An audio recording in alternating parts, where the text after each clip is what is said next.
This is Mike Ward with Live Explore Real Estate in Petaluma. I'm with Zoe and Urban Anderson, owners of The Barn in Sebastopol, and this is the Ward Report. What's up, guys? What up? Hi, Mike. How you doing? Really good. Good. Happy to be here. I'm happy to have you here. We are going to go directly into some true and falses. This is my favorite true and false session because we're going to do a 3, 2, 1 countdown. You guys got to answer at the same time. I'm nervous. I only get it with pairs, right? One-on-one, they get time to think, but you guys are both going to have to react. All right, okay. Question 1. So I'll go 3, 2, 1, go, and you say true or false. Okay. All right. My husband-wife is a more well-rounded athlete than I am. 3, 2, 1, go. True. I wanted an awkward ride home. I wanted a false out of there. I wanted a false. All right. You both are like this when you answer. All right. I need more time to think on that one. Number 2. Nutrition and recovery are far more important components to overall health than movement. 3, 2, 1, go. False. False. I think false too, yeah. Okay, so you feel movement. So if an athlete comes up to you and says, I'm going to completely dial in my nutrition and do all aspects of recovery, mental, meditation, stretching, all cold plunge, all that, but no movement, or someone comes up to you and says, I'm going to do all movement, all the physical activity, none of those things, you feel the person who's working out constantly has an advantage over the other. It's a very hard question. Yeah. When you put it that way, then the emotional nutrition, what you're feeding your body, feels like the most important. Yeah. But then we're talking about this, like what are people getting wrong? And it's like, we're animals when you come down to it. If we're not moving, then we're really missing that part of that makes us so animal and amazing as humans. Yeah, but if you have the gym bro who looks shredded, but sleeps 4 hours a night, is on 10 different supplements, is drinking 800 milligrams of caffeine a day, and has terrible emotional health, and scoff at the idea of meditation, like they might look good, but they're incredibly unfit as a whole person. Yeah. But I just think keeping it simple, like when I hear that question, I just think just move your body, move with purpose every day, and like that can be such a huge key to longevity. Where if you don't move at all, if you're like, I meditate every day and I sleep 10 hours a day and my nutrition's on point, but you're not moving your body, I think your body will just start to break down.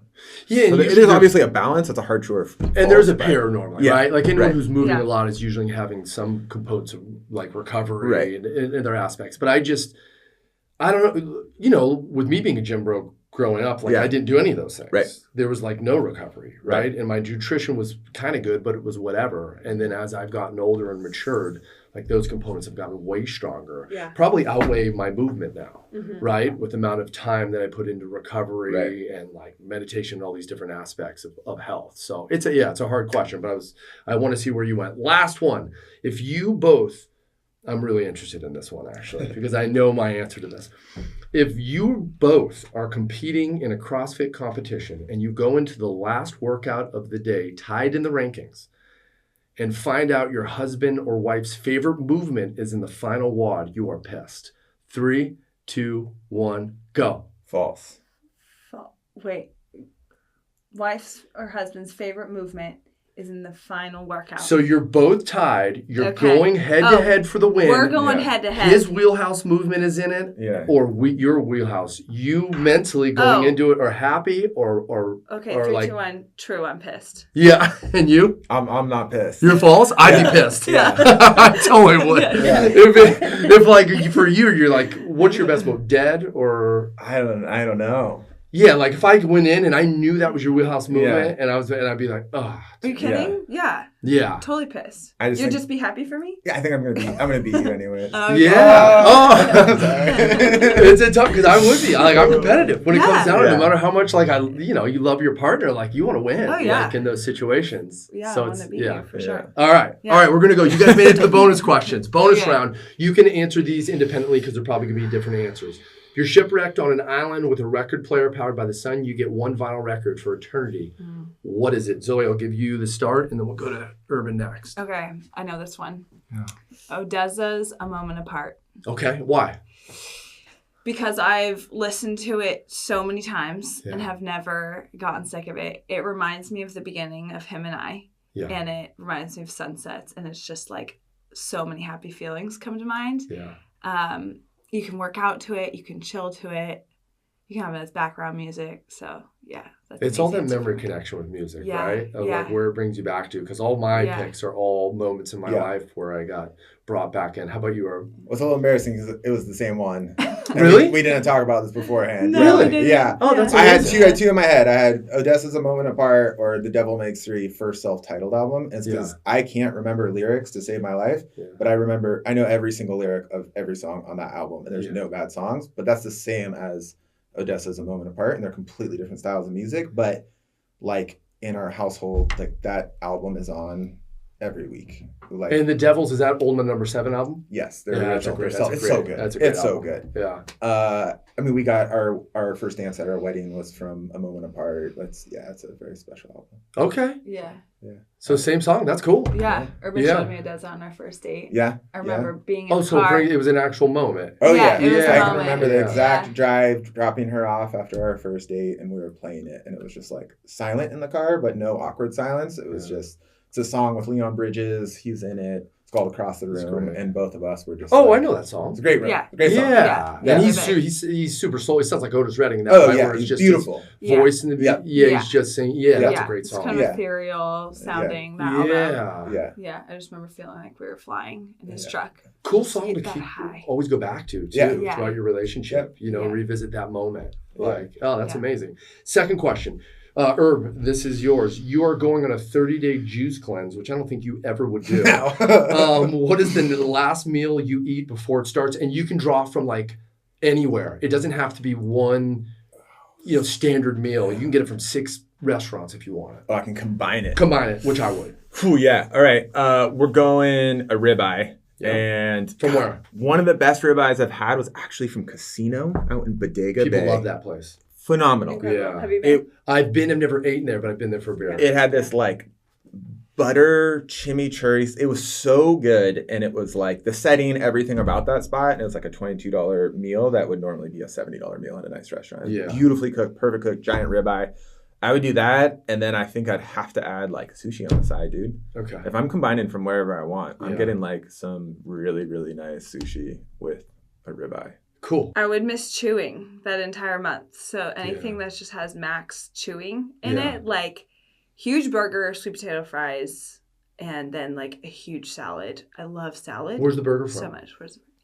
You're not cooking it. Urban's cooking it. Oh, okay. Urban makes a killer burger. Do you? What's just the trick? Like you can't even fit your mouth around it. It's that tall. Yeah. How are you mixing the meat? Yeah. That's a lot of different kinds. Go Worcestershire and like... Sometimes a little. Yeah. It depends. Like I bought a whole cow this year for my dad. Yeah. He does organic grass-fed beef. Yeah. Up on his little property in Pengrove. Yeah. And so that meat is just so good. Cool. Just like salt and pepper. Okay. Yeah. So burger, you said sweet potato fries? Specifically sweet potato. Yeah, they're delicious. Oh, potato or fries? Sweet potato fries. Yeah, delicious. Yep. What else?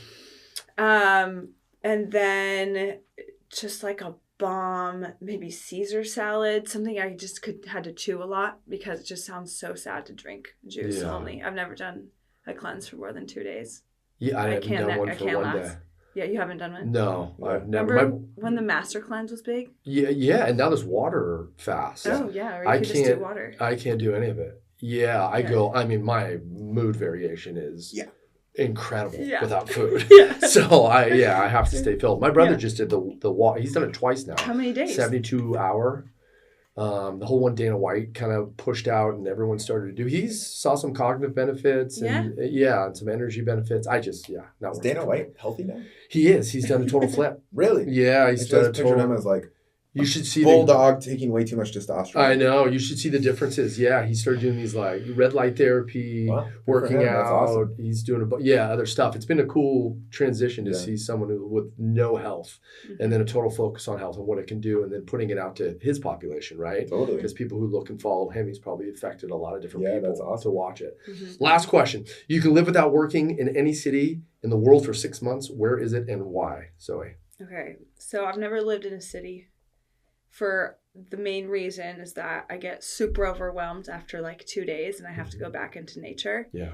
So I don't think I've been to enough cities that I know have the balance of nature and city and are very walkable. Oh, any place then for you? Doesn't any have place. To be city, yeah. Oh man, it's tough. I love where we live so much. This is a really boring answer, but we just came back from Portugal for our honeymoon and our baby moon. That's the hot spot, Portugal. It was cool. People loved it. Yeah, and people were like, you're never going to want to come back. You know, you're going to want to buy a house there.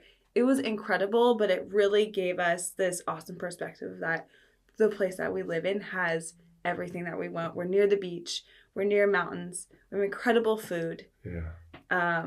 We live in West County. And yeah, I think that's my answer. Their lifestyle there is pretty amazing, right? Portugal, the way they live their lives. Yeah. They're a little bit more laxed with work. Yeah. They have more free time with their family. It seems that that's what you get from reading about it. I've never been there. Yeah. What I did notice is we would see these like cute little groups of older people sitting together at the cafes. That's so cool. And I think we're missing that here. 100%. Is like, you don't see people just chilling outside, just like enjoying their coffee for hours, just chatting. Yeah. And that community was totally there for the older population. I think cities that have like little squares to hang out in are really helpful for that. Italy's like that. Yeah. Yeah. Yeah. I've heard.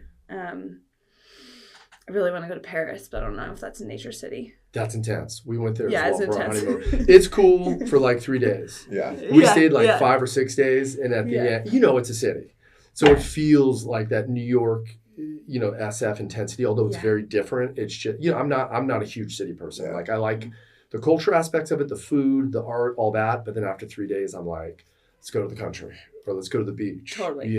But yeah, Portugal is one that's on the map for us. It was cool. Yeah. Lisbon looks like San Francisco. It's gorgeous. Has a red bridge and everything. It's near nature. You can surf. Yeah. Really fun to walk. Cool. Hills everywhere. So nice. It was a good time. Herb. San Francisco, but it'd be specifically the outer Sunset.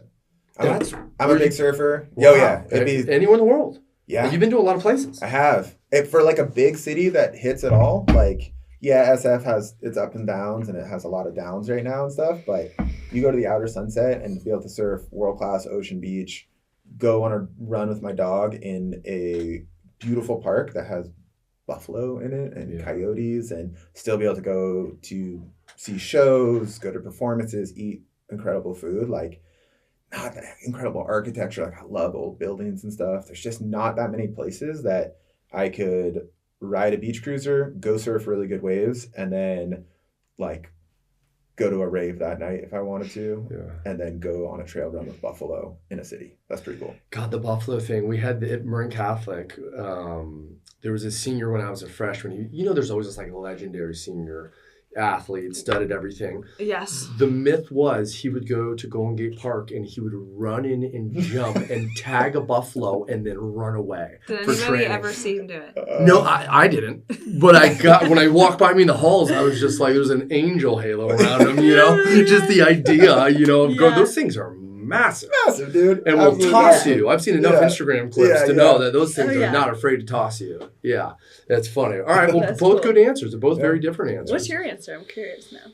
I'm in love with Costa Rica. Yeah. So that's, I want to say it would, Europe I really enjoyed, but like Costa Rica, my brother and I did it for a month and a half to 2 months when I was 21 in 98. So there was all dirt roads. Tamarindo didn't have 2 stories in it. It was all single levels, like totally different country. And then we went back in 2012 and did it again for 2 weeks. And I'm in love with the culture, the people. Yeah. I mean, they don't have a standing army. Like, it's just like, it's a vibe when you're there. Everyone's eating healthy. It's like chicken, rice, beans, fresh fruits. Yeah. Everyone's welcoming. Surf, that's why we went there both times. We never got, we were maybe lucky, but we did the whole Pacific side from Tamarindo to Pan Dulce and got waves the entire time. Water's like 100 degrees. It's like, at some point, you're walking out and you got a wind on you and the sun's coming down, you're still warm. Yeah. And that to me, like, I'm not I know you like cold water, but love it. That's the only place I'll surf. It's you can stay in the water for 2 hours, 3 hours, and so that would probably be mine. That's a good answer. Yeah. But that's not a city, that's a country. Yeah, well, I guess Malpais in Costa Rica. Yeah, the middle of it was my favorite because that was real rootsy. We stayed in like a tree house for like a week. Zenaita's. She cooked us meals. It was like me and my brother. Thunderstorm hit. Every howler monkey in the entire forest started to scream. I literally was in the corner of the treehouse with like a candlestick. I thought it was going to be like, I was freaked. I thought it was going to be like Planet of the Apes. I thought they were coming in. It sounds like they're getting ready to murder you. Yeah, 100%. Yeah. They're so loud. You know, we're not used to that. And all of a sudden, like 300 of them start yelling at once. So yeah, that'd be mine. So let's transition into other questions. Let's, whoever wants to start first, I just want to get your backgrounds. You both own a gym in Sebastopol. Recently took that over in the last year, 6 months. August 1st. August 1st. Yep. So, Zoe, let's start with you. Tell me you've been in health and wellness since I've known you. Yeah. Yeah. And so kind of give me a background of where you're coming from and then what drove you to this new venture. Yeah. I was working at Lululemon in my early 20s, and the way they were doing advertising at the time was that they would give their staff money to go work out wherever they wanted. So you wear their clothes and you get to go work out wherever you want. So I was dropping to gyms, and then I dropped into some CrossFit gyms. And I was an athlete growing up. I played competitive softball, got injured and just fell out of it for a while, and then had like a real identity crisis for sure. Like those were the hardest years of my life when I wasn't playing sports. And I just needed it. I needed sport to like guide me in a healthy, good direction. And I didn't have that until I was maybe 24 again, when I found CrossFit. I went to TJ's gym and started dating a guy there, which helped me. He was a coach. And then I got to coach right away as well. Just kind of like fell into that community. Yeah.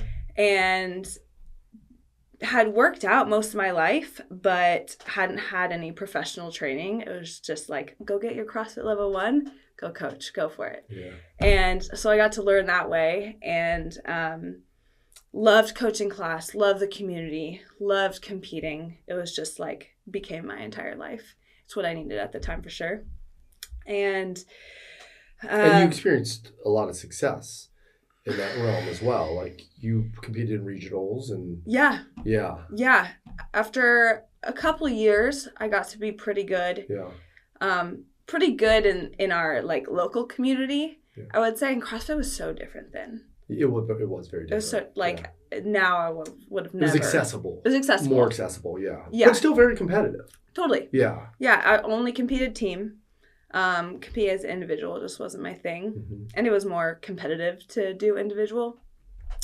So yeah, we just got the coolest team together and we just train all the time. I just lived at the gym and got into personal training, and then also started to realize that people would come to the gym and spend this hour there, whether it was personal training or in class, but like we're clearly really still struggling.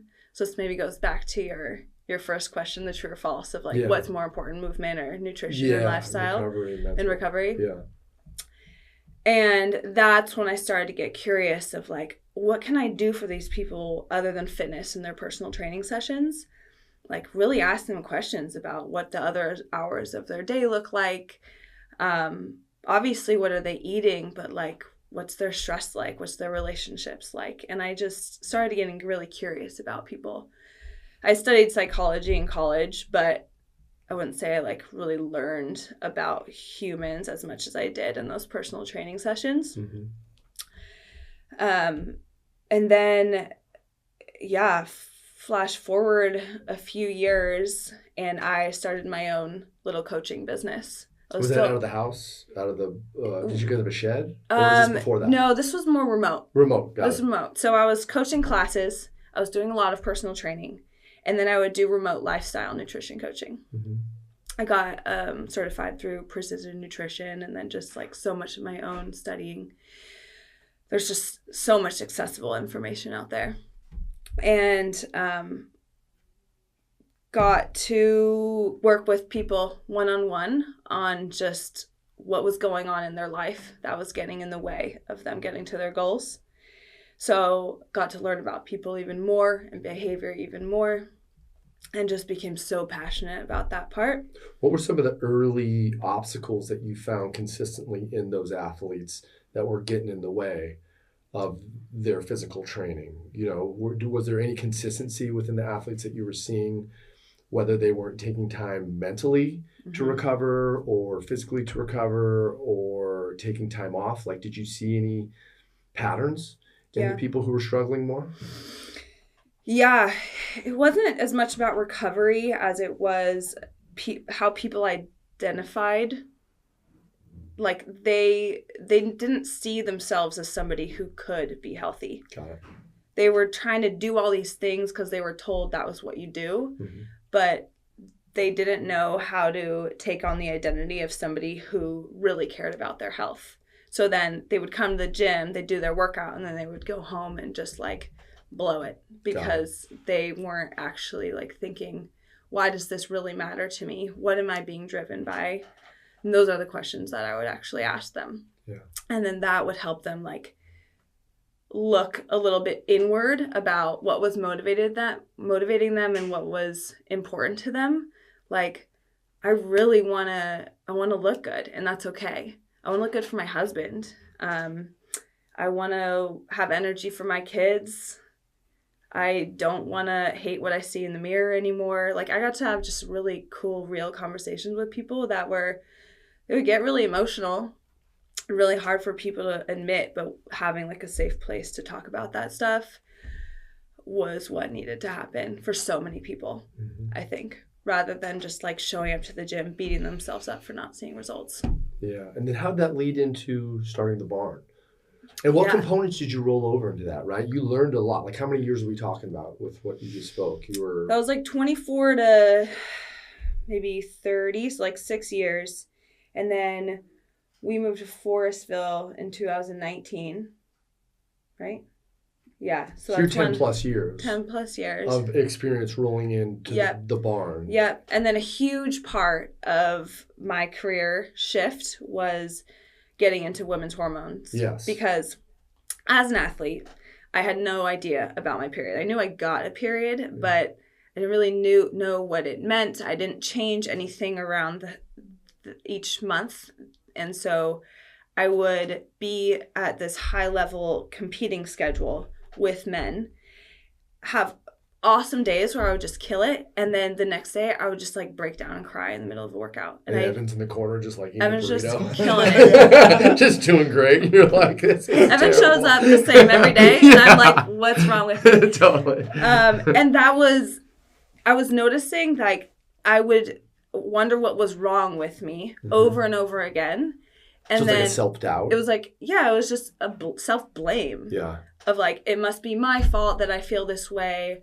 And then I would get really emotional about it, like not treat myself well because I felt so bad about myself. And was that because you thought you were letting the team down, or because you weren't performing at the level you thought you could perform at? I think both. I was always driven by boosting up my team, but then was really hard on myself that like I didn't understand why I wasn't consistent.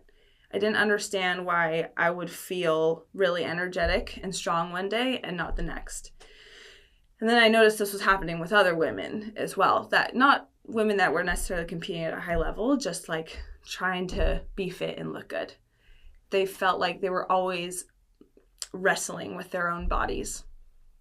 So started to get more curious about it, learned about my cycle, learned that I needed different things throughout the month.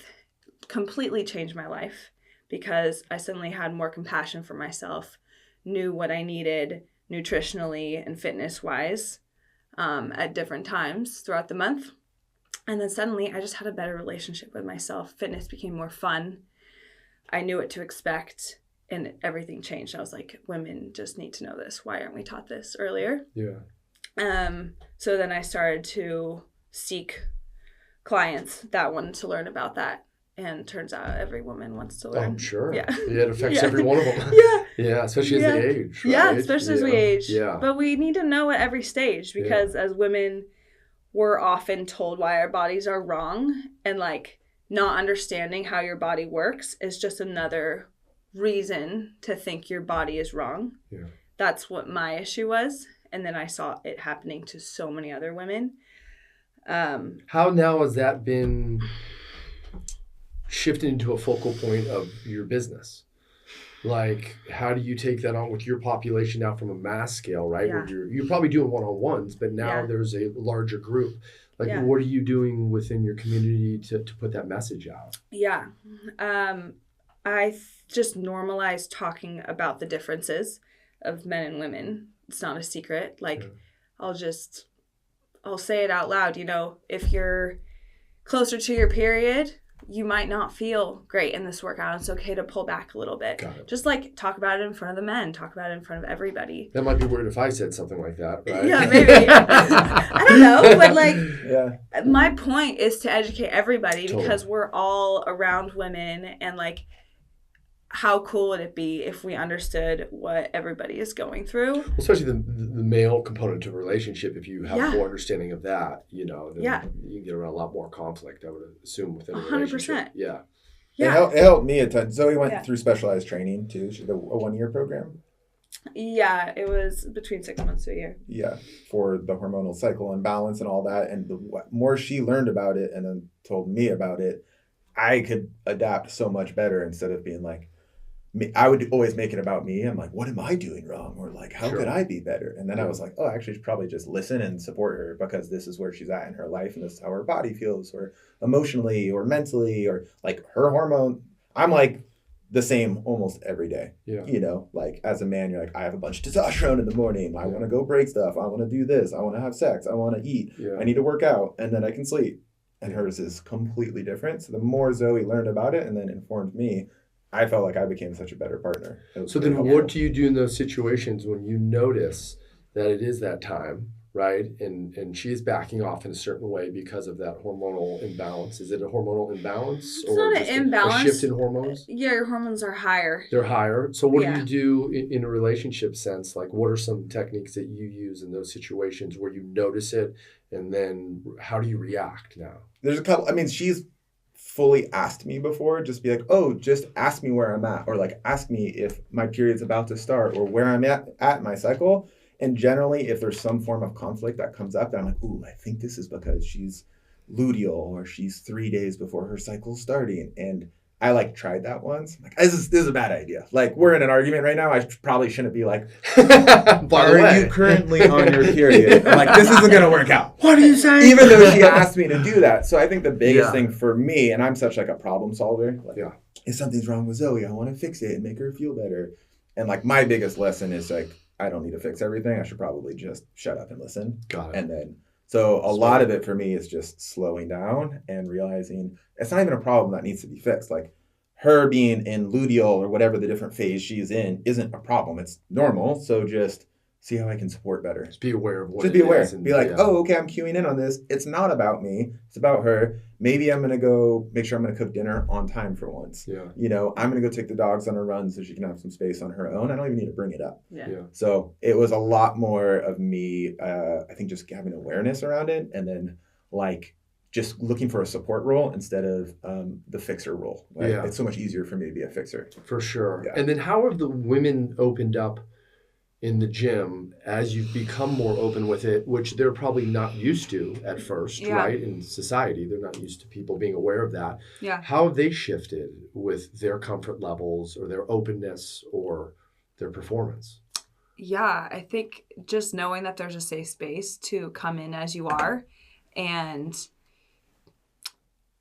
I'm really trying to encourage women to find a consistent movement routine. And if their period is really preventing them from staying consistent, I think that's something to really look at. Your period is such a vital sign of your health. And if it's painful and it takes you out of the gym for a ton of days, then that's something to look at. That's not normal, but we're taught that's normal. Mm-hmm. You should be in pain, you should have all these cramps, you should be super emotional.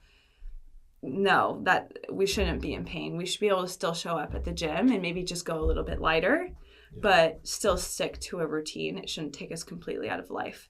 So I think just knowing that you can come in as you are to our gym and we will create a workout and a program for you to meet you where you are in that day. Yeah.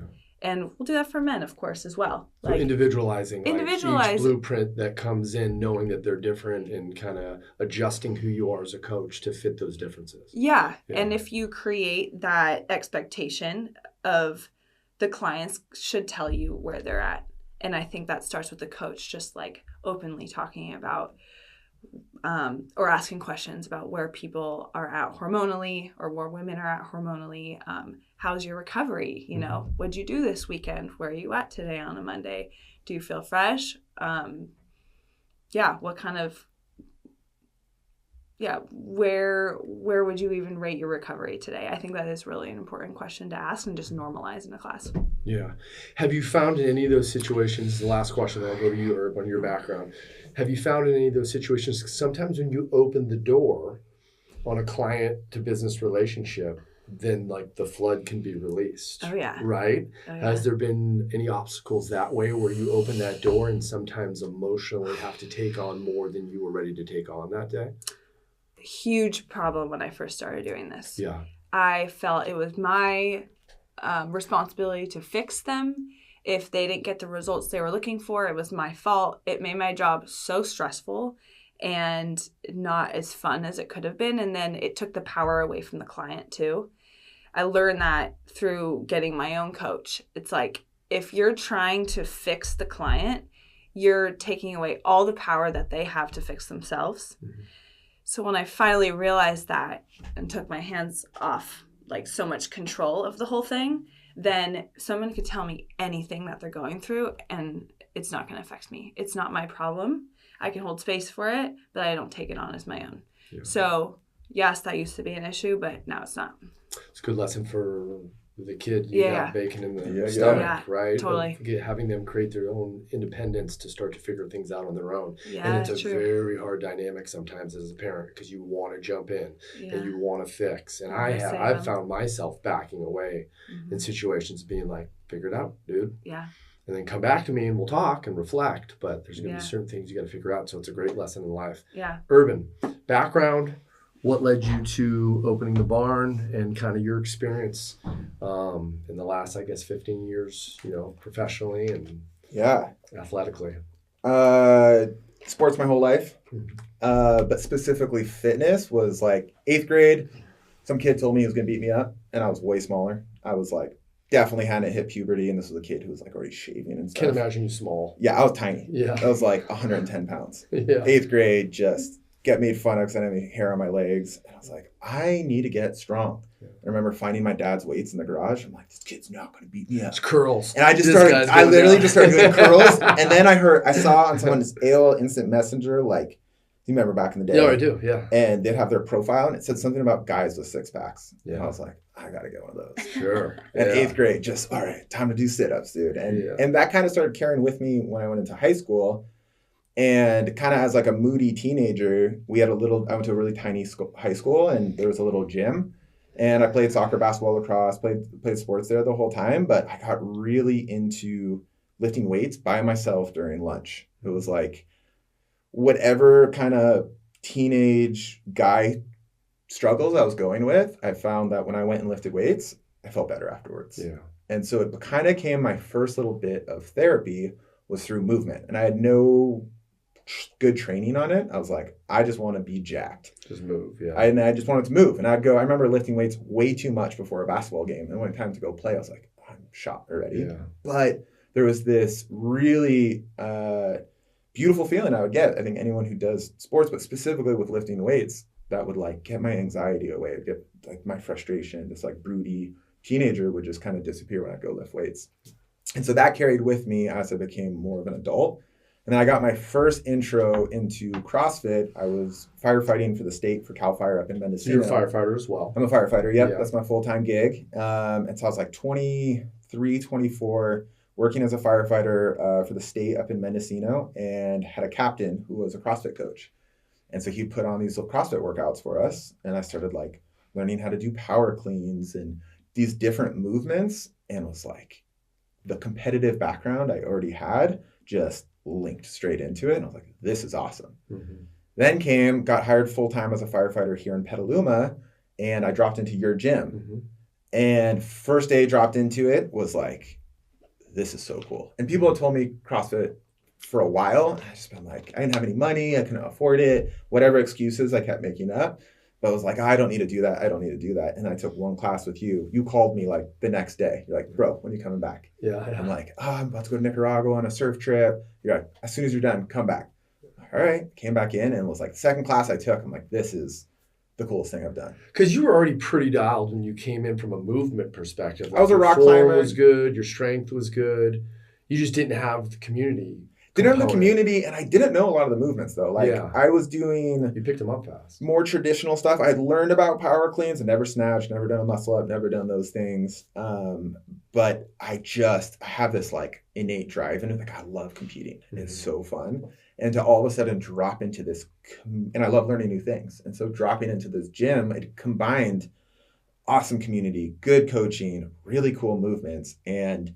you just like starting to get better and compete. It felt so good. Yeah. So once I got a little taste of that, I mean, you saw it in me really quick and you started kind of coaching me and you're like, hey man, if you want to get good at this, like I'll create a program for you, go get your level 1, start coaching and you can have access to the gym. Yeah. And that's just, I kind of put surfing, I put rock climbing, everything else kind of started coming second. And I went and took my level 1 and started training twice a day under a program that you were sending me. And I train in the morning and then go train in the evening and got really excited quickly about competing. And that's what led me to Zoe. Yeah. That's first competition. Yeah. I remember. Yeah.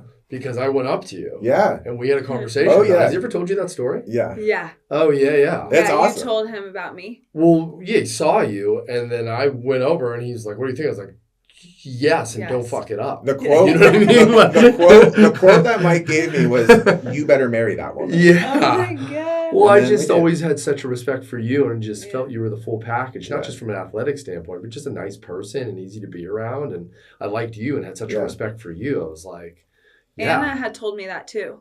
Yeah. Anna Campbell, like about Urban. Yeah. Like 6 months prior, she's like, "There's this guy. I feel like you guys would just be soulmates." Yeah. And I hadn't met him yet. Yeah. And then 6 months later, run into him at this competition. Well, so we Valley, right? Yeah. We had met once at 38. She came in for a workout. She was still in a relationship. I was in a relationship, separate from each other. And I was new to CrossFit, so I was like good at running, but I couldn't do bar muscle ups. And the workout ended with 10 bar muscle ups. And so it was just like, pop, so pop, I beat Zoe in Zoe in everything. The bar muscle ups. Yeah. Loved it. I beat her in everything though. I beat her in the run. I come in. I don't know how to do bar muscle ups. I do like my strict pull ups and push ups or something was like the scale. Yeah. And I'm done. And then she comes in and I watch her do 10 bar muscle ups. And I was like, oh my God, this woman's a goddess. Yeah. This is insane. And I come up to her afterwards, I'm like, how do you do this? And Zoe, nonchalant, the first time meeting her, she just goes, "You don't know how to do bar muscle ups?" Yeah. And I'm like, "No." She goes, "Oh, you did not win the workout then." Yeah. That's her response. She was like, "Oh, here I am. I thought you beat me, but like you clearly didn't beat me. You don't even know how to do a bar muscle up." No rep. 100%. And she tried to show me, and I was like so embarrassed I couldn't do it. But it was the first time Zoe changed. Like that day, it's like one of those times where you have a full 24-hour crush on someone. Mm-hmm. You're like, I gotta like look her up online. It's like magical. It's wonderful. Even though you're in like a very committed relationship outside of that, but you're still just exciting. I had never seen a woman's body like hers. Mm-hmm. I never saw someone who like every step she took, like her quad muscle flexed around. I could like see her quads from behind. I was like, this is so cool. Yeah. Like, and I never had been around a woman that was stronger than me in certain ways and could do things I couldn't do. And so nonchalant about it too. That's what I love. One of the things I love about your personality is like you'll go out and crush, and then you'll be like, and just like walk to get a drink of water. Like, there's not that intensity in a good sense that you expect from a better athlete, right? Yeah. Who's like growling as she walks off the floor. Right. No, it was just like, I handle my business and I'm back to who I am, and I do respect that a lot. I mean, it's literally how she handles pregnancy. It's I know. She told me she's been crushing that as well. Yeah, she's just so chill about it. She's like, I'm pregnant, whatever. I'm going to do weighted pull-ups and still coach and do this and do this. Yeah. And I'm just like, dude, this woman's insane. She's incredible. So then all that background, right? Your physical fitness background, your training, firefighter, like, how did that lead to where you guys are? Like, how did that bring you into the barn? I know you created somewhat of a community out at your home, out of the warehouse. But then why did you want a brick and mortar? Why did you want to bring it to a higher or bigger level? Yeah, so I kept doing the education, got my CrossFit level 2, started doing some OPEX training. We had both kind of started coaching people remotely. I started doing some kind of overall health coaching program where I was doing stuff for movement, nutrition, and lifestyle with some individual clients. And I was just seeing, I had a client who lost over 100 pounds, and that part was great. But more importantly, like, he was starting to eat all organic food. He was doing food prep. He felt comfortable to have his shirt off at the gym while brushing his teeth. He felt so much more grounded and happy in his body. And I was like, this is real change that I'm doing for somebody. And it just felt so good. We started a little home gym, and Zoe was doing a boot camp class out of it during COVID. It was all outdoor, so we could still be safe and still run a class. And it kept coming to us like, we want to create a space. We want to create a community. One of the most important things, the thing I loved about dropping into your gym was community. Mm-hmm. You walk in there, and we're in Portugal for 2 weeks, and every gym we drop in, people are coming up, introducing themselves. Like, that's the thing from CrossFit that we both took away most in creating the barn, which is our gym, was the community aspect of it. Yeah. I gotta say, shout out to your gym and TJ's gym, because that's where we spent most of our time and got to learn about owning a brick and mortar and like the importance of not just the workouts, but all the other stuff that you do to bring people together. TJ was really good at that. TJ was good at it, but like, I remember there was some event I went to at your gym, and like, hanging out after was just so much fun. It was just always the happiest I ever felt. That's great. Was at these post-workout get-togethers or competitions or things like that. So we're like, we gotta give this to people. Totally. It's like saved us in so many ways. Let's give this to the community. Let me ask you one component about the transfer of being a good athlete into an owner. And one thing from personal experience that I went through is you really have to take a step back from an ego perspective, because when you're an athlete, you get the accolades of being an athlete, and you're usually the most dominant athlete in a room. When you switch to owning a business, at least the way that I handled it was, you're no longer the focus. They're the focus, and you're holding the spotlight. How have you handled that transfer, or has there been a transfer like that in your guys' mind? Have you noticed taking a step back and being like, they're the focal points now? The business is about them being healthy. The business is about them being happier. And I'm still going to work out and be hard, but I want the spotlight to be on the athletes rather than myself. Does that make sense, the way I set that up? Yeah. Because I remember that back in the day of, you're competing, you're doing that, and then all of a sudden it's like, no, these are the people who compete. These are the people who it's about. These are the people I want stronger. These are the people I want to cheer for. One of my favorite moments in the gym was when you got under 323 in that clean at the end of the workout. I mean, if you could fucking put that energy in a bottle, there's a video of that. I get goosebumps still thinking of it. That's coaching and owning, right? And it's about the other person. Has it been seamless for you two to make that transfer? Have you even noticed it? That's a good question. I think because of this phase we're in our life of being so intentional of like, we want to build our lives here. Mm-hmm. We want to build community. We want to bring people together. That's what the intention was in opening a place. Like, if it had been 6 years ago or 4 years ago when we were like so into competing, and we probably would have been wanting to open a competition gym, just attracting big athletes. I think that would have been a hard transition to like care about those people more than ourselves, because you have to be like fairly selfish when you're a high level athlete. You're spending a lot of time on yourself in the gym. So I think just the phase that we're in, we're building a family, we're building a homestead. So it was so much bigger than just us. The timing of it was perfect for you. And do you reflect that as well? Yeah, the timing is everything for us. Yeah. Like, I've been injured enough at this point, whether it was from stuff at work or a tragic kickball accident, sprinting to second base and tearing your hamstring, It's always one of those games. Tragic. Where I've changed up my fitness so much. I used to squat 3 times a week, even though it hurt to sit on the toilet because I had such bad patellar tendonitis or torn meniscus or whatever it was. And I had a particular injury where I was really sidelined and like I could barely walk for a little bit, and it really shattered my identity as like the top level athlete and the CrossFitter, because it comes back down to what you were talking about and your true or false about recovery And it was I sleeping enough? Was my mental health good? And none of that was good when I was competing for other things to do with my work, my full-time career and stuff like that. And once I started focusing on like my identity as an athlete, as being someone like who just wants to feel good in their body. I want to look good, but I want to feel really good. I want my fitness to support me surfing, for snowboarding, for me to be able to do cool stuff around the house. I want to feel good in my body. And I've been so used to being in pain, I thought that was normal. And I was like, all right, I'm never going to use a weight belt anymore. No weightlifting shoes, no knee sleeves. Like I'm getting rid of all that stuff. If I can't go up and back squat in Vans, then with nothing else, then I need to be focusing on my mobility.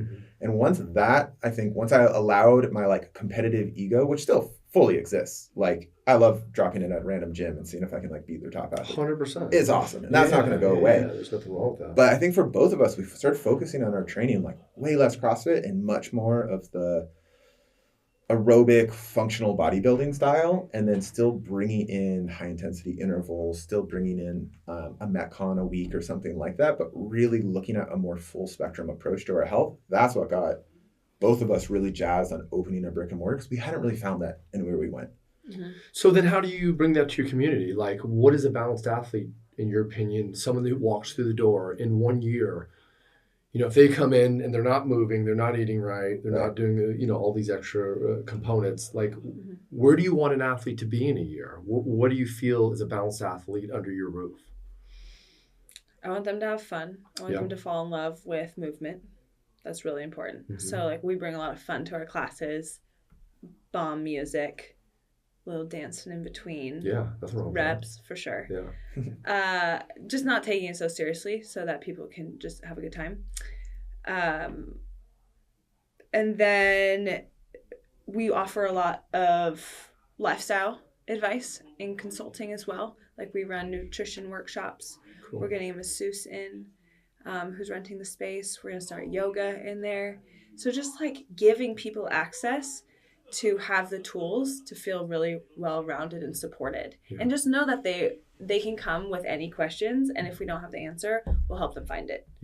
So we kind of just want to be that like wellness base. We're not just a gym. Our little corny tagline is more than a gym, a community.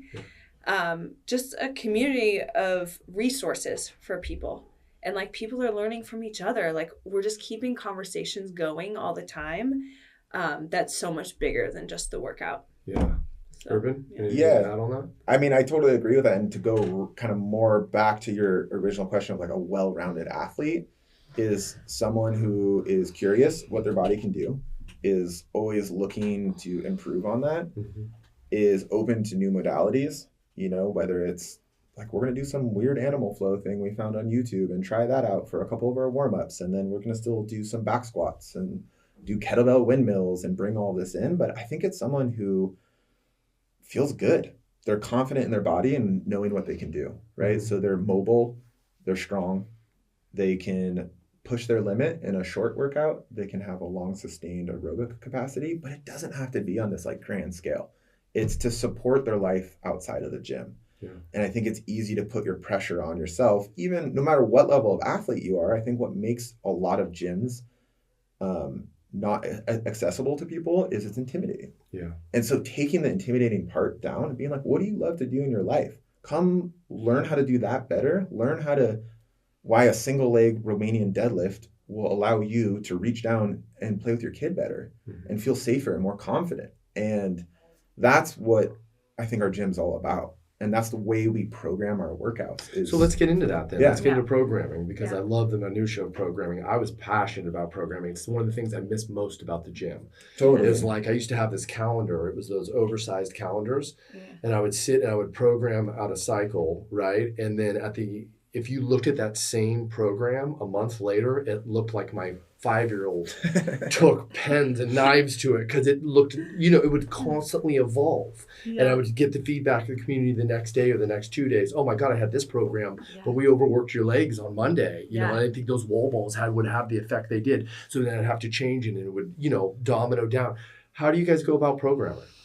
Well, there's 3 of us who do it. Oh, interesting. Super fun. Yeah. It could be a total shit show, but it really works. Together you do it or independently you do it? So we talked about what would be best, and right now it's independent.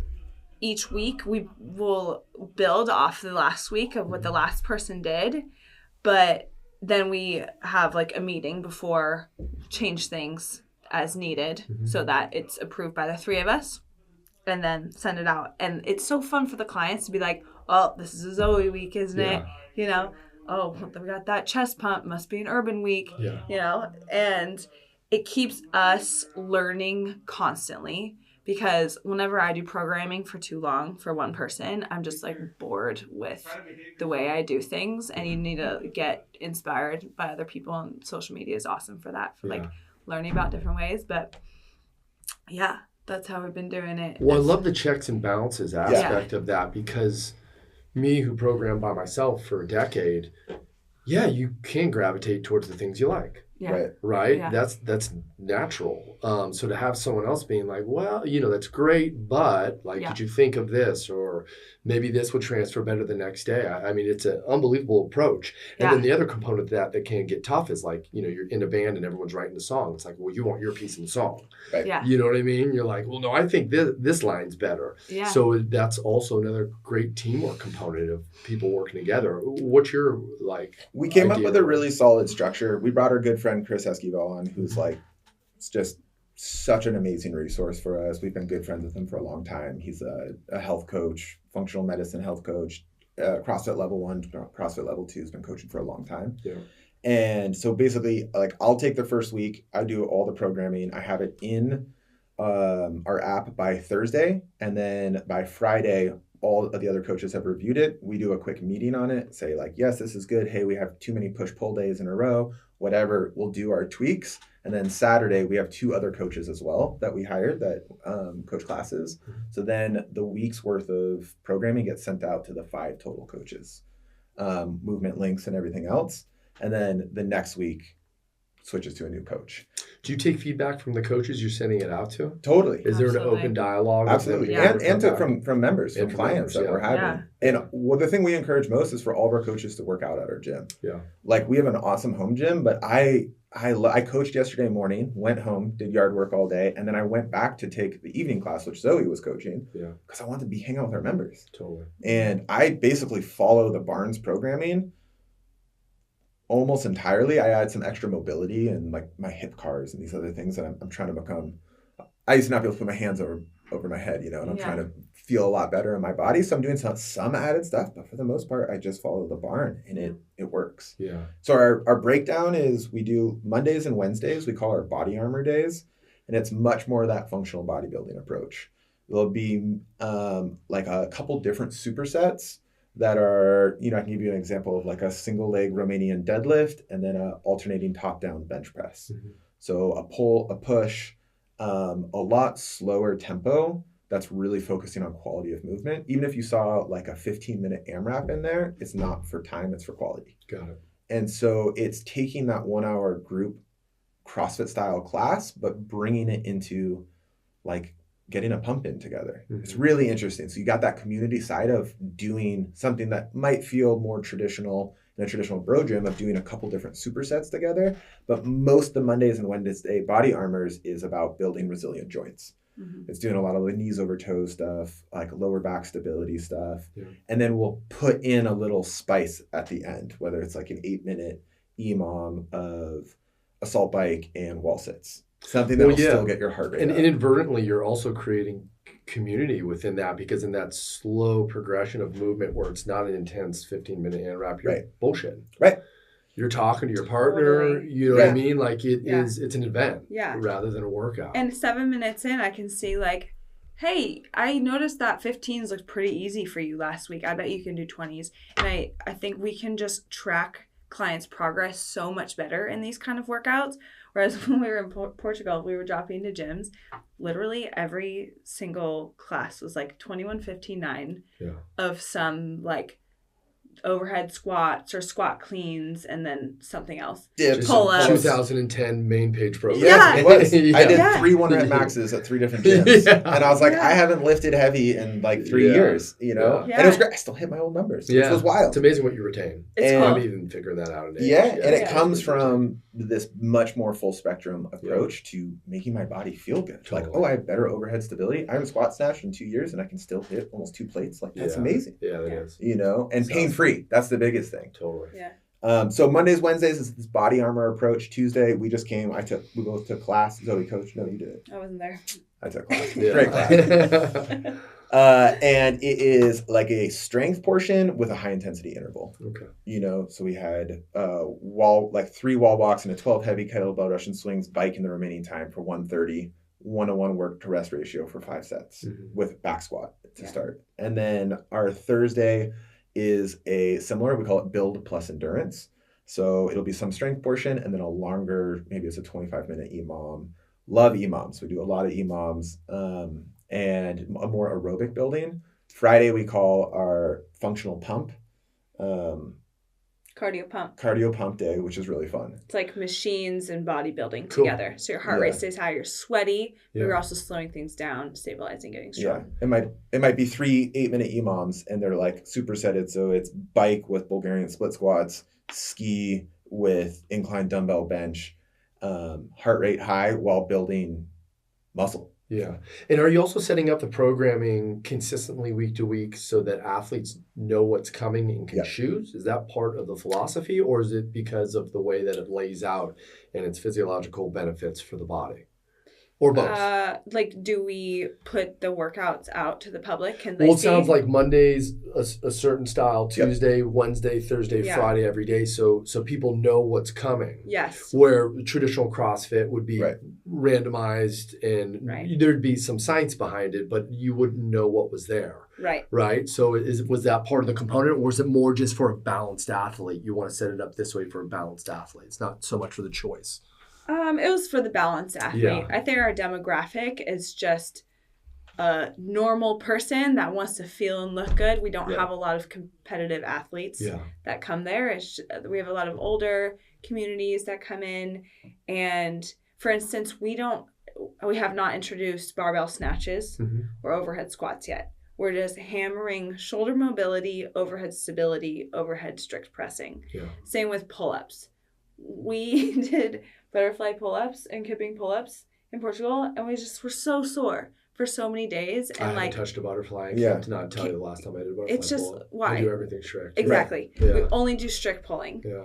And just we both feel so much better, and selfishly we are giving that to the community as well because we realized how much it worked for us. Yeah.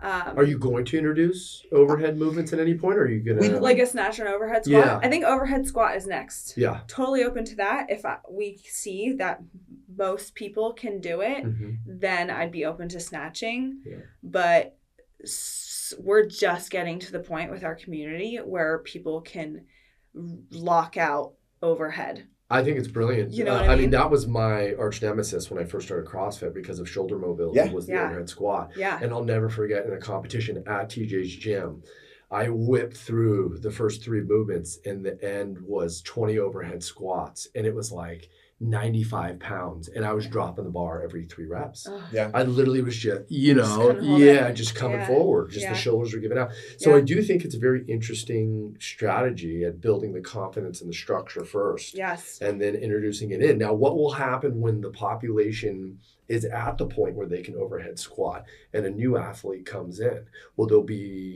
Is it a blueprint on that athlete on in terms of their mobility and when you think they're ready? Is there going to be a standardized 3 or 5 month wait of building that strength and mobility before they can do it? Have you guys thought about that? Everything's just so scalable. Yeah. That's the thing. It's like we'll have someone who just had a hip replacement and they're in their 70s working out with someone who just, graduated playing basketball at Dominican and has amazing mobility, and like they can work out side by side and be still getting similar stimulus from the workout, but completely different movements. Yeah. So that's our biggest thing, is making like fitness accessible for everyone without taking away from a higher athlete. I remember you always told me, like, you program for the highest athlete and then you can scale down from there. Sure. Yeah.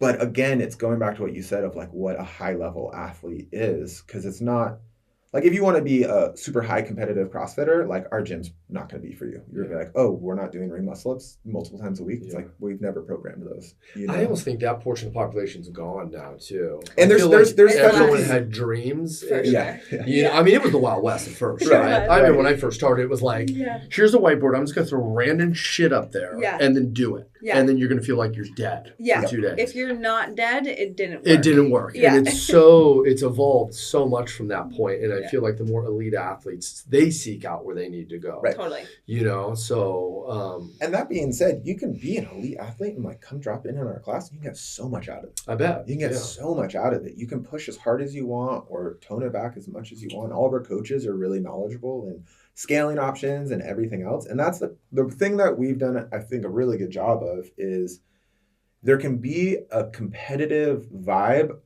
but it's much more of like a welcoming, like it's everyone's really trying to lift each other up.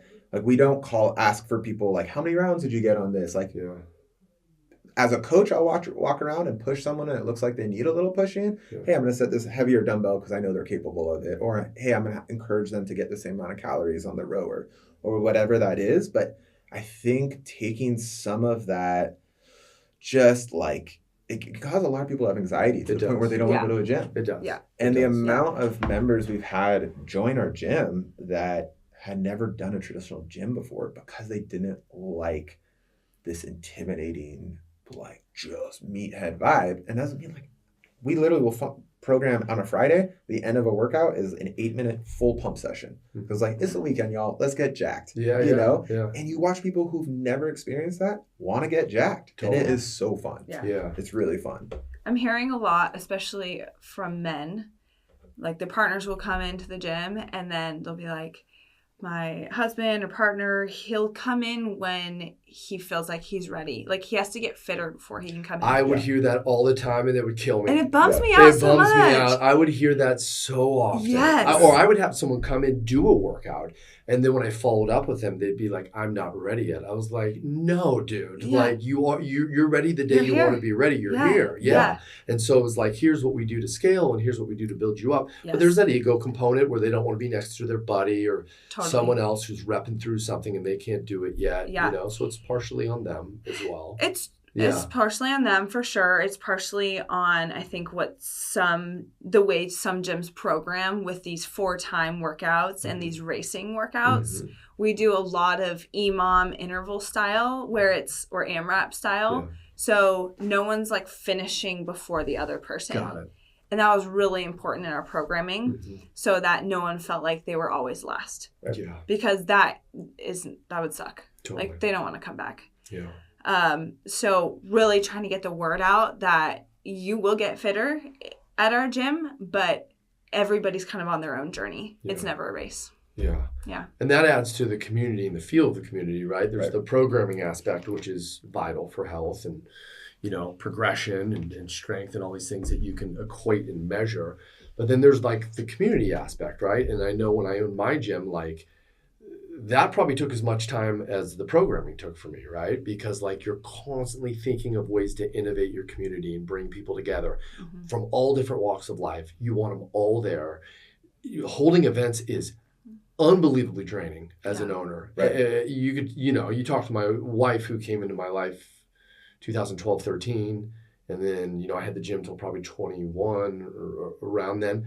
And I would come home from these events, you're drained, man. It's a lot. But they're so important. Mm-hmm. They're so important to do. How have you guys, what's your take been on building the community and trying to bring people together? And what have you done to do that? You want to start? Sure. You're the one that's super fired up on getting community together. But we've put so much energy into just getting the gym ready to host classes that now we're ready to like, okay, how do we really bring people together outside of just group class? Yeah. I mean, the first 3 months was we gutted the building while still holding classes. Yeah. It was a shit show. And I mean, we would It's cool for the athlete, though, because they see the evolution of the gym. They're pumped. Yeah, the gym, had just really kind of fallen in some disarray. I don't think it had been clean for many years. And what a freaked out. It was I couldn't even have chalk on my ground. Yeah. It was rough. And we ended up buying probably 90% new equipment to stock the whole place out. And we gutted it to the studs. Yeah. We put 2 new bathrooms in, a shower in. You did some major work. We did, we insulated it, all new siding on the entire inside, painted the whole place, all new flooring, building an entire rig. Like, it was quite a transformation while still running 4 classes a day out of the gym. So the first 3 months, it was kind of just like no advertising, just surviving and trying to still not lose members that had already been at the gym while still gaining. Zoe had quite a big following already. I had a couple clients and friends that wanted to jump right in and join the gym. And then once that started feeling settled, we also got married, found out we're going to have a baby, like so many things all within a 6-month period. That was a big year. Yeah, it was probably like just the biggest year of all such amazing things. But we've kind of hit this point now where it's like, we're so ready to keep building community. And now that it's summertime. So we're trying to do a workshop every month or every other month. We just held a rowing and ski erg workshop this last weekend, just teaching fundamentals of that. We did a nutrition workshop the month before. Zoe has an upcoming cycle workshop for women. We're going to do a breathwork meditation workshop in July. Yeah.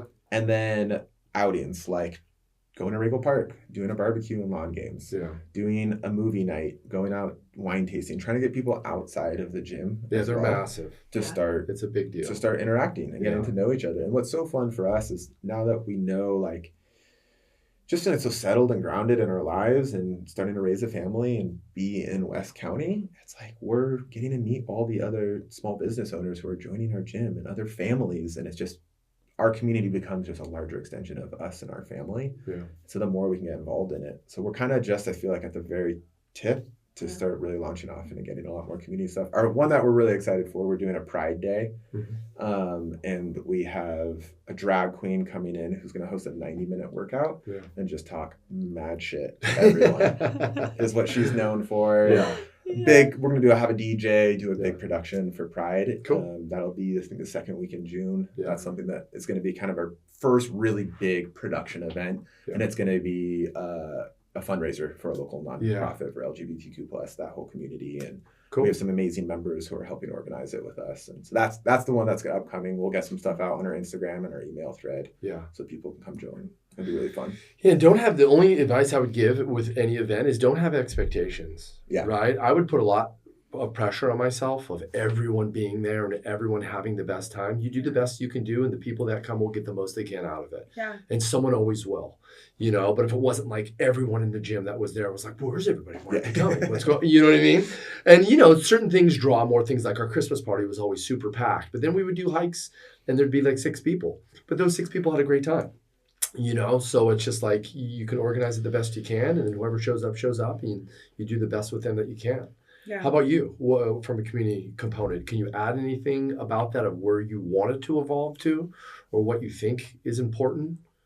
Like, do you want friendship? Like, that was one thing with me. Like, we've had 6 or 7 marriages out of the box, and I think we've got 10 kids that are from those marriages. That was always a bragging point for me. Yeah. Like, still today, like on my deathbed, I'm gonna be like, those kids roaming the earth are here because of the gym, right? Like, that's huge to me. Like, is that important to you that they create relationships outside the box, or is it just come in and have fun, whatever comes? I think that's the most important thing for me. Yeah, because, met my husband, met my last couple boyfriends at the gym. Yeah. All of my friends are from the gym, I think. Like, my best friends in the last 10 years are all from the gym. And, yeah, that was the huge driving point for opening this place. It's like, I want people to meet their new best friend, their new partner, their new business partner, whatever it is. And it's already happening. Yeah. Yeah. It's magical when it happens. It's really cool. Yeah. When you see pictures on Instagram of people from your gym hanging independently, like, there's nothing like it. Yeah. Creating those relationships. Yeah. I don't think we have any romantic relationships it'll yet, happen. but it'll happen. Oh, yeah. it'll happen. It's a gym. It absolutely will. Yeah. I mean, yeah, those things come. So your component is just like, hey, you want those relationships to form and evolve as the gym evolves, and to create those extra friendships that normally wouldn't be there. Yeah, and I think we have to have those outside events to help those relationships flourish. Like, give that launching point to people so that they can then go hang out on their own. Yeah. And what's fun about our programming too is we got the way our space is only 2,000 square feet, and that's including the bathroom, that's including the little welcome area. And we have a ton of equipment. So it's community programming. It's community programming. Sharing, we have it set up. So our biggest class has been 35 people, but it was like a holiday workout. So we kind of were ready for that. Those are fun. Yeah, really fun. Yeah. But we generally have it so that it's... And nerve-wracking. With barbells. Yeah, you're just like if there's a barbell going, for somebody to get hit, but nobody did that. We do a lot of dumbbell. On those days, we know we're doing dumbbell. That's smart. But we'll program it so you have a little squad of 3 people. We have 5 sleds, 5 back squat stations, whatever that is. So there can be a trio of 3 people at a station, or people are in an EMOM alternating stations. But that, I think, also really helps encourage community. When you have a 21-15-9 workout and you all are in your own spaces, ending at separate times, you don't have that interaction. Yeah. So I think that's one of the best things that allows people to start, and they're cheering each other on. And it's like, oh, it's their turn to squat. And they're learning. They're watching each other. One of the cool things is we start seeing other members coaching other members. Yeah. You know, they're like, oh, you can get a little bit deeper, or hey, this works for me on my back squat, whatever it is. Yeah. So I think the program in itself really helps foster community, which is great. Yeah. And so the physical component, the community component, the third component is your guys' relationship, right? Like, you guys are married, you guys are about to have a kid, and you own a business, and that's a lot. How has your relationship evolved through forming this business? Because partnerships in a business are almost harder than partnerships in life, because there's so many decisions, right? Like, when you're in a relationship, you can independently decide on what you want to do in a day, or where you're going, or your job, same as you. But when you come together and it's for the gym, you have to be on the same page. How has it been for your guys' relationship? We got to learn a lot about each other the last couple of years, I would say. We went through some super hard times. And I don't think opening a business together would have been possible if we didn't have to kind of be forced to grow out of those dark times. Mm-hmm. Learning about each other's differences and appreciating them also is newer to us. I would say, like, older projects that we've done, we do things very differently. He's the visionary, sees, like, the dreamer, sees, like, the big picture and can look ahead. I'm one day at a time, like, the doer, let's do it quick, let's do it now. So I think it's really important to have both of those in a business. But in the beginning on projects, we just didn't get that. And I would be like, what's wrong with you? He'd be like, what's wrong with me? And now I can see, like, I need him to be the visionary, and then I can slow him down a little bit and be like, okay, what are we going to actually do today? We have to just be at our gym today and, like, focus on what we have right now. And then he can pull my head up and help me really dream, because I forget to dream sometimes. Was there a light bulb moment where that went off?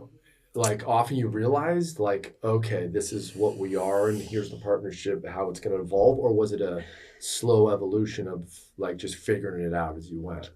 The light bulb for me was getting married. Yeah. Because we got married 3 or 4 months after starting the gym. And I think just knowing, like, okay, we have this foundation, we're on the same team, everything's going to be okay. Like, we have each other, and we always need to just remember that that's what's most important. That was the light bulb for me of, like, how can I appreciate him for who he is as best as I can, and vice versa. And once I was able to do that, instead of thinking, like, why doesn't he think like me? Because that wasn't ever going to work. Yeah. That just made it so much more fun. Yeah. How about for you, Urban? Yeah, I think we've just been through so much as a couple. We've been together 6 years now.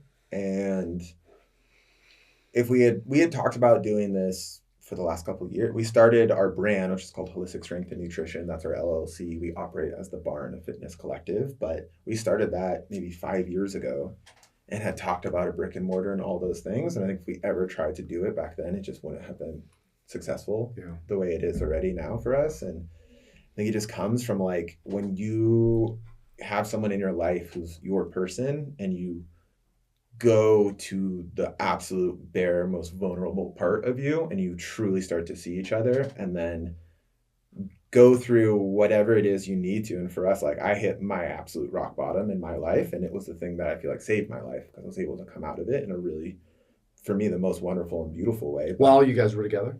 Together and not together. We split up last year. And so we moved out. And, I didn't know that. Yeah. And that was another thing we added to that mix of the 6 months.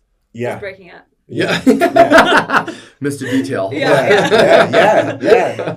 You know, I struggled with things with balance of my work-life balance and have put things off in our life that we talked about. And, you know, I've dealt with some really, really deep internal demons and pretty intense depression that's led to even deep past depression for me at different points. And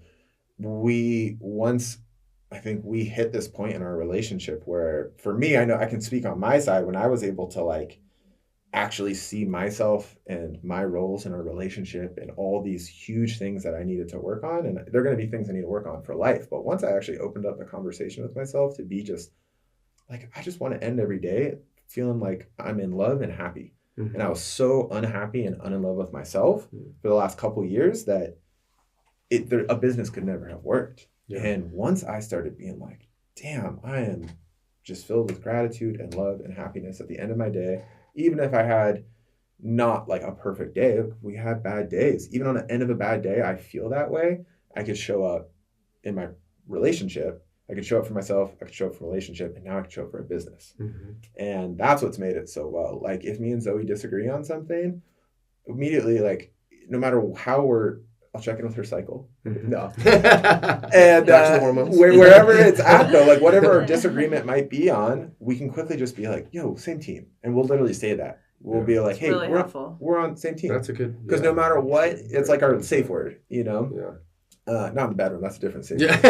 Pineapple. Yeah. But it really does. That's like the most, for me, I always go back to now, like anytime I get spiraled in my head about whatever, and I can spin myself up on whether it's politics or I need to be surfing more or we need to be doing a fitness retreat to Costa Rica tomorrow or whatever it is, I'll just re-ground myself to be like, I have Zoe, I have our baby boy that is coming in August, we have a gym, we have our community, I have an amazing life. Yeah. And as soon as I like set back into that mantra of like, what's the most important thing in my life? It makes business, it makes all those other things like trivial. And it's like, we're on the same team. We have the coolest life. And we work it out. How does Zoe said you're the dreamer and she's like the day-to-day and she kind of reels in your dream sometimes to formulate it working. And then also you've affected her by letting her dream more, I guess, or think bigger. Think bigger. Yeah. How does she enhance you or balance you out? Oh, gosh. Well, for number one, time management. Yeah. I'll be like, cool, I'm going to go surf. I'm going to hit a workout. I'm going to take the dogs on a trail run. And then I'll go build these cabinets at the gym. And then I'll go coach a class. And then I'll go do some mobility. Plus, I'm going to food. Yeah, I'll just go on and on. And then you would always feel like a failure. I feel like a failure. Because you could never do as much. The list. Yeah. It's an impossible list. Yeah. And so if it's business stuff or life stuff, Zoe will just be like, all right, Arab, these are all great ideas, but let's knock 3 of them out. Yeah. You know, or with the business, what are we doing really well right now that we can do better? You know, like let's go for getting more community events and let's get more members before we worry about introducing a new special class or whatever it is. Like, let's get really good at the things that we're doing now before we keep growing bigger. Yeah. Yeah. I think she's like just so grounding for me because I can just. Yeah. Well, it seems like a good pair. Yeah. You know what I mean? 2 different people. Yeah. Really.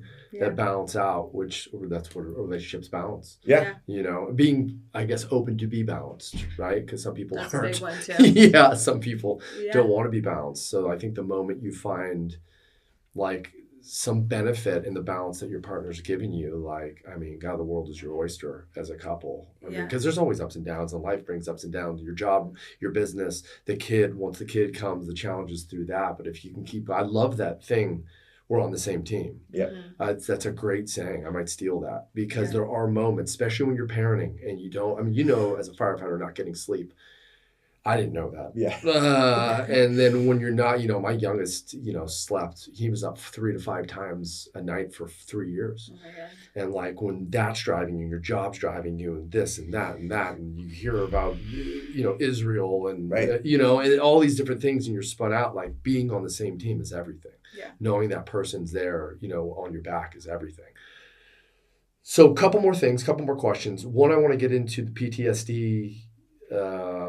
I believe you're starting to run a program, or developing a program or an idea around PTSD in firefighters, police. Is that correct? Just generally in like public safety. Yeah. So tell me about it. I think it was an interesting idea when you threw it my way and we briefly spoke about it. What's your goal in that? I want people to be happy, you know. In your industry or all? Well, for sure, for all. But I feel like I do have a special window into people's life. I've been in public safety for 12 years now. And there's the stigma around PTSD and the struggles that you deal with, whether I have friends that are police officers, or if you're a firefighter, a paramedic, whatever, it looks like a nurse, a doctor, like you're just around so much death, and you're around so much just shitty days in people's lives, or living conditions, or whatever it is. And it's when you're at work, you're one person, and you have these coping mechanisms, which are to make fun of each other, bullshit about it, whatever. But you're just like, I have this routine when I go to work. Right before I hit the Fruitvale exit, I put a certain song. It doesn't have to be a certain song. Is that where you're Fruitvale? I'm in Fruitvale. Yeah, I'm in East Oakland now. It's a tough neighborhood. Yeah, I'm really grateful to get to serve that community, but it's definitely a rougher area. Yeah.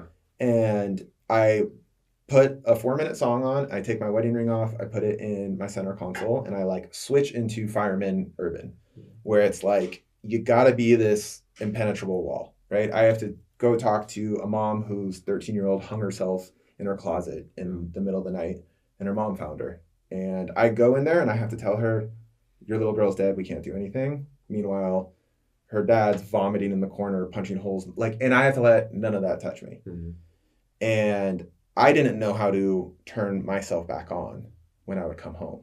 And that sent me down. From an emotional standpoint? From an emotional standpoint. Of just walling it up. I would come home and I was just like, I would notice, I just was this stone wall. Mm-hmm. And I hadn't cried in years and hadn't expressed emotion. And that was, I would say, the biggest driving factor for us. And I got to a point when I was working over in Oakland where I was getting forced mandatory overtime, and I wasn't sleeping, and I was new there because I had transferred. But there was kind of whole cascading list of events that just put me into this hole where I just stopped feeling anything. Mm-hmm. When we first started dating, I was having night terrors. I'd wake up 5-6 times a night, screaming, and I would just try to joke. I'd be like, oh, I just start coughing and pretend I was coughing or something. Yeah. And then one day it's always like, hey, something's wrong. It's okay. We can talk about it. And it took 3 years of me staring at the Kaiser mental health line. I would call it and hang up as soon as they picked up for me to even ask for help, and I eventually got help, and it worked for a little bit. And then I just went darker, and me hitting rock bottom, basically putting every wall up possible around myself, that eventually pushed Zoe away until I was fulfilling this prophecy that I had in my head that I was too fucked up to be a husband, too fucked up to be a dad. I was just this broken, tough guy fireman, and that's was the only thing I could be good at. I was so unhappy. I was so unhappy with who I was as a person, and I didn't like that. And I thought about what I was in the beginning of my career before I even was. I was teaching surfing, living out of my car, and I was the most stoked young kid. What has happened? And I still have a lot of room to go in that area, but that's the area. I work with folks who. Let me ask you a quick question. Yeah. How do you work on that? What are you doing to become better in that area? So I used to think it was just go work out really hard. CrossFit was great. A release of some type. I mean, when I was in it, I used to get off work. I wouldn't have slept for 2 days, and I was so stressed that I would come home and I'd make beer mimosas. Mm-hmm. It was like these tangerine wheat beers. I would crush a 6-pack in 30 minutes. I'd mix them with orange juice and then go sleep for 5-6 hours, wake up and go to a CrossFit gym. Yeah. I go to 38 and work out super hard. I'm like, man, I feel terrible, but I'm going to work out hard. Now I feel better. Yeah. And in my head, I was like, I'm working out hard. That's good enough for it. And I've always expressed myself through movement, and that's been a therapy since I was in high school to work through things. And so I felt like I was doing enough, but it was like my physical intelligence was high, but my emotional intelligence was so stunted. Mm-hmm. And the deeper I got into my career and the more, just the more shit you keep seeing time and time again, the more you get better at just walling it off. Mm-hmm. So it really I started having full emotional breakdowns, like be driving to work and I just started sobbing uncontrollably one day. I had to pull over. Like I thought I was having a full-blown panic attack. And I go to work, you go to panic attacks all the time. Mm-hmm. And I never truly could sympathize with someone until I experienced one. And I hadn't cried in years, and I'm just bawling. Side of the 580, just like, I'm like losing it. And all these emotions, these images, all of these things. And so my catalyst to truly like look to getting help was calling that advice line, starting to tell Zoe, I don't feel good. Like I started learning to come home from work, and I wouldn't want to talk about anything, but I would just tell Zoe, like, I had a tough call. I feel bad. Mm-hmm. And just being able to even say I feel bad. We used to joke all the time because Zoe could tell something was wrong. Yeah. And in my line was, it's all good. Yeah. No matter how shitty I felt, I would just be like, oh, but it's all good. And then she would feel like it's me. Right? Oh, it would totally. Be the natural reaction, which I would. Yeah. Yeah. Yeah. Before he was able to say, express it. Yeah. I had something happened. It has nothing to do with you. I just feel bad. Yeah. There was still a huge disconnect between us because he would have to go take care of his emotional state, basically. It would take a while to feel better. And that has improved so much. I think just in your willingness to like open your heart up to me when you get home. But yeah, that was huge when he was just able to name it. Yeah. And it just took for me, I mean, I remember, I still feel bad at it this day. I remember seeing you at Anna and Kyle's wedding, and we never even got to connect and talk. Yeah. And the night before, it was their like rehearsal dinner. And I don't drink much in general. I'm not a big drinker, but like I love getting some cocktails sometimes. And that night, like I was in such a bad headspace. And I went out that night being like, I'm getting drunk to like get fucked up, not to like have fun. And it ended with me vomiting blood on our outside gym in the fetal position. Yikes. And Zoe put blankets over me. I was out there for like an hour, and I was crying, rocking back and forth, saying, I'm too fucked up to be a dad. I'm too fucked up to be a husband. Yeah. And I remember Zoe's just being like, what do I even do with this? Yeah. And so because that's all I wanted at the time. I wanted marriage and kids, but I wanted him to just believe he could do it. Yeah. And then he would have these such dark moments where he would admit what he was thinking, because I didn't really know what was happening in his head until like the darkest of times, like that night. Yeah. And that was me on my way to rock bottom. I remember that night felt like rock bottom, but it really wasn't until I pushed Zoe out, until it came to the point where she's like, dude, like if you're not going to help yourself, like I gotta go. She's tried to support me for so many years, you know, and I tore my hamstring, had the house, couldn't do anything, like couldn't barely tie my shoes, you know, and Zoe had gone, and I was just at home at my house, couldn't work, couldn't surf, could only do arm curls. The physical outlet, which would put me in a spin. Exactly. That would be my biggest spin, is when I don't have that physical outlet, like, which has always been my therapy as well. Right. You know, that would be a rough place for me. And I had already done therapy leading up to this. I had found a really amazing, it's called internal family systems. It's a style of therapy that just really clicked with me. Mm-hmm. And had gotten to kind of see this really ugly part of who I was that is a part of me. And it is like my protector side that helps me deal with all the death and things I deal with at work.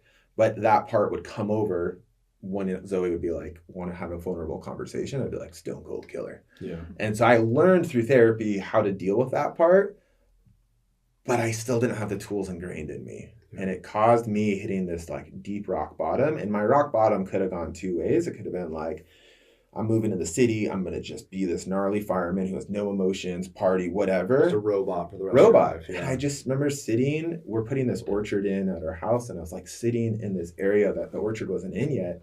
And I was picturing our children running through the orchard, barefoot, long hair, covered in fruit juice and mud. And I was like, I don't want to miss that. Yeah. That's the most important thing. Because building a family is the ultimate form of community. Yeah.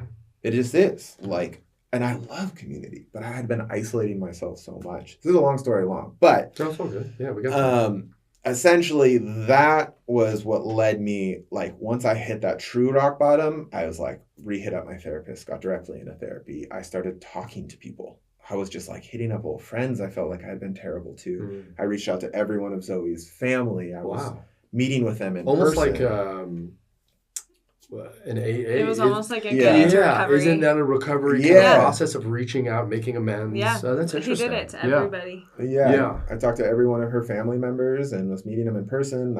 I really enjoy writing. When I did go to college, that's what I went to school for, was for creative writing and English literature. So I wrote a ton. Yeah.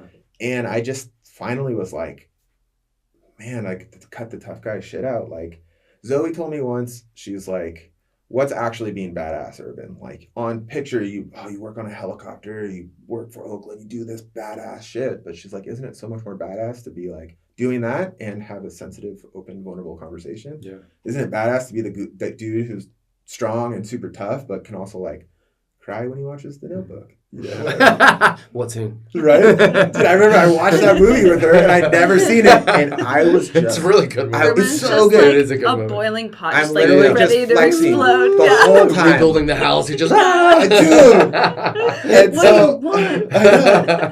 And so it's just learning that. And now what So how do you take that and pass along to others? Like, how is there a way that, because it sounds like the transfer has been like you held everything in and then exploded, right? It was a ticking time bomb until you went off. Yeah. And now you're releasing and communicating to take the pressure away from your day-to-day job more consistently. Like, is that the strategy? Like when people are experiencing PTSD, which I don't know a lot about. Like, I think number one is being able to recognize it. It's a part of you, but it's not who you are. Okay. Right? So like, I literally pictured my part in this work that I did with my therapist, who was amazing, was like, it was this like ugly, gnarly troll creature, right? And it was like almost a psychedelic experience. I have eye shades on while we're doing this whole this process, and being able to label that and then realize when that part of me that like protects me when I'm at work would come over in other parts of my life, being able to just like have an actual conversation with it. Like, when I'm at work, I'll openly talk to people about my experience. People I work with know, they're like, I went from being injured, single, like person I thought I was gonna spend my life with, moving out to opening a gym, getting married and having a baby, and they can see the change in me. And so for me, it's just starting the conversation, like just normalizing it. Yeah. There's a ton of really incredible programs that already exist on it, but something that I really want to do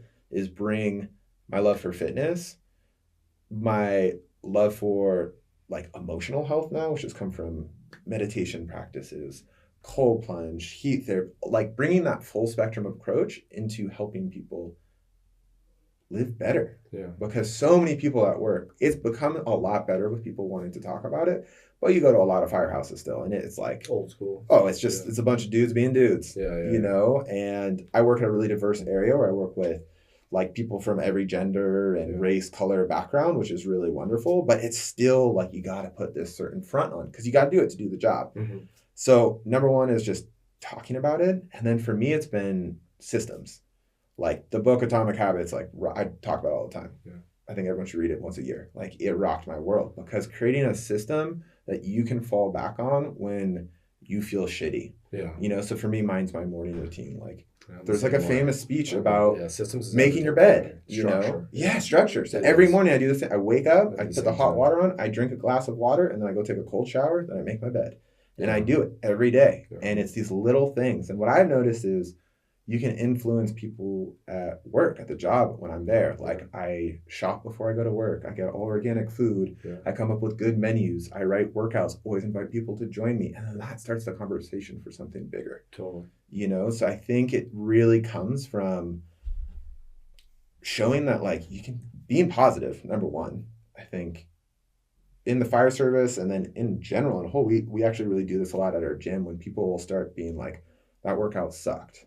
Or like they still say they're bad at something, is like changing that narrative into a positive one. It's like I hear that at work, like negativity can be so cancerous. So it's just changing that. It's bringing a conversation about it is the number one. That structure component is so huge. I mean, I know it's not for everyone. Everyone's different. But I am a full believer in starting your day the same way every single day. You know, I get up earlier than everyone, and I go directly to the cold plunge. Then I do a 10-minute workout, and then I come up, I prepare breakfast. Then I go out, and now with the sun back out again, I can do indirect sunlight for 10 minutes. And by the time I'm done with that hour, like, I'm ready. Yeah. You know what I mean? I'm ready for my family.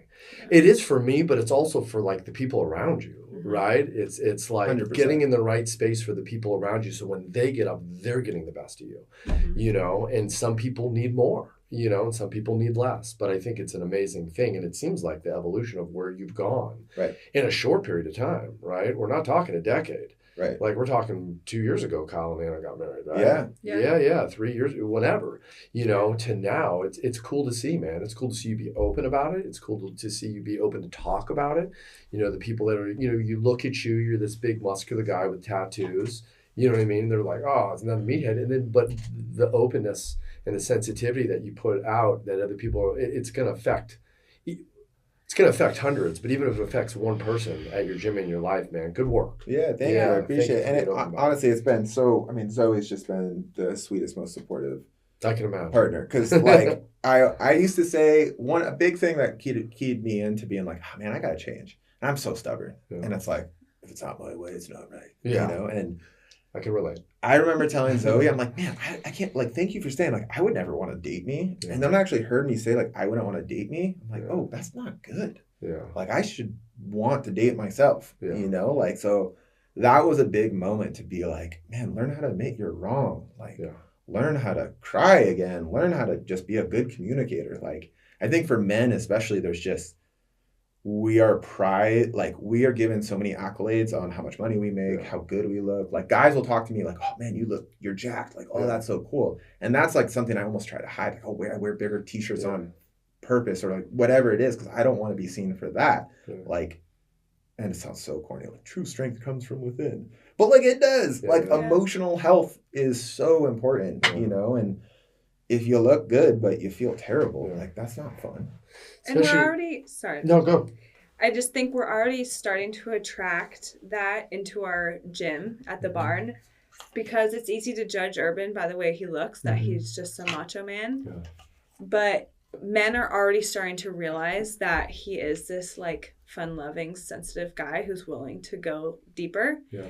And I'm already hearing that from clients, and I didn't even know that's what I wanted for our community, but I'm loving it so much. And you're just doing such a good job of like showing men what's possible. Like you can come be tough and sweet and soft. Balanced. Yeah.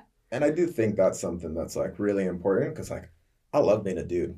Like I love getting shit done. I love that I can go to a car accident, get somebody out of the car, work on the helicopter cabinet right afterwards. Right. Yeah. Like I love doing that stuff. And there's nothing wrong with that. And I think there can be like almost like a shunning of that side of it. It's like, be masculine, be fucking strong, go do that. But also there's a whole other side that's going to make you better at that. You know? Fortuitous timing too with the kid coming, because these are all things, if you didn't have figured out, would have 10x'd. And I definitely don't have them figured out. I feel like I'm like no, just but starting. I know you're in the right direction. Even some of the things that you just said, like, you know, knowing when you're wrong. I mean, I can't tell you, I mean, it hasn't been like a million times, but there's been 3 or 4 times that I've walked into my child's room who's 6 and been like, I was wrong. Yeah.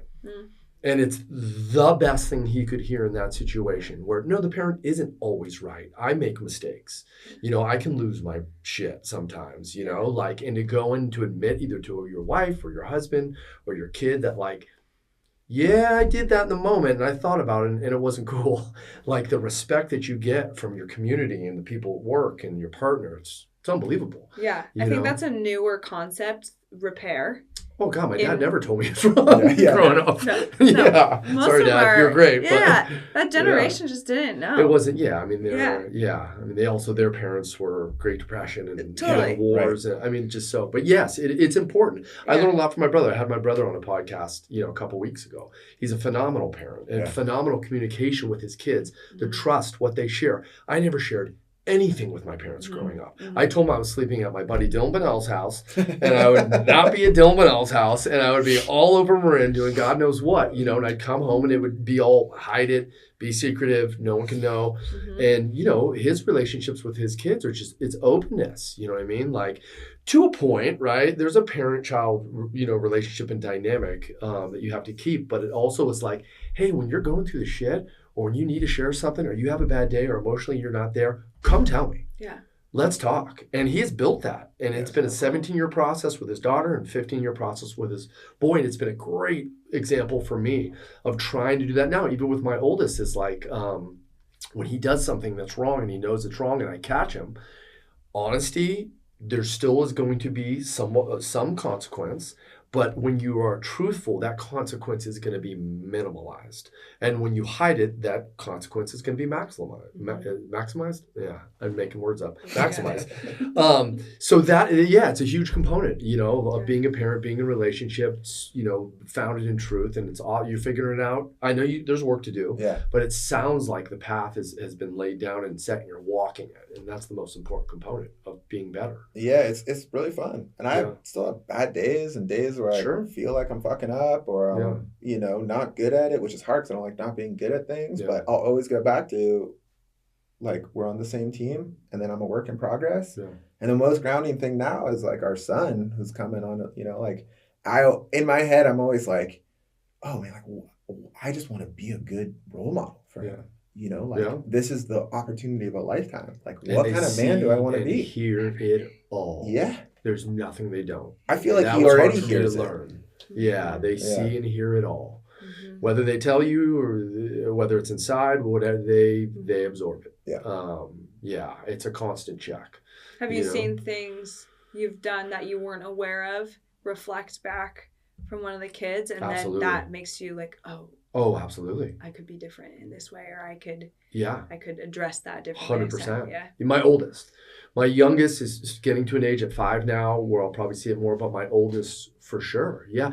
He says things that I'm like, well, where are you getting at there? Why are you saying that? And then I'll have a conversation with my wife and I'm like, I just said that. Yeah. You know what I mean? And like, cause like one thing for me is like, I've tried to, I like to swear.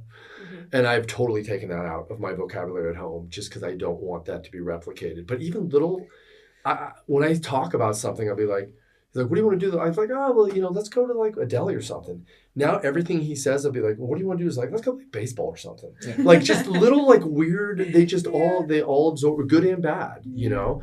But I call it the ultimate science project is what I call kids, right? And everything you do in some ways affecting that child and the result. And the crazy thing is it's not a month-long project or it's not a day-long project.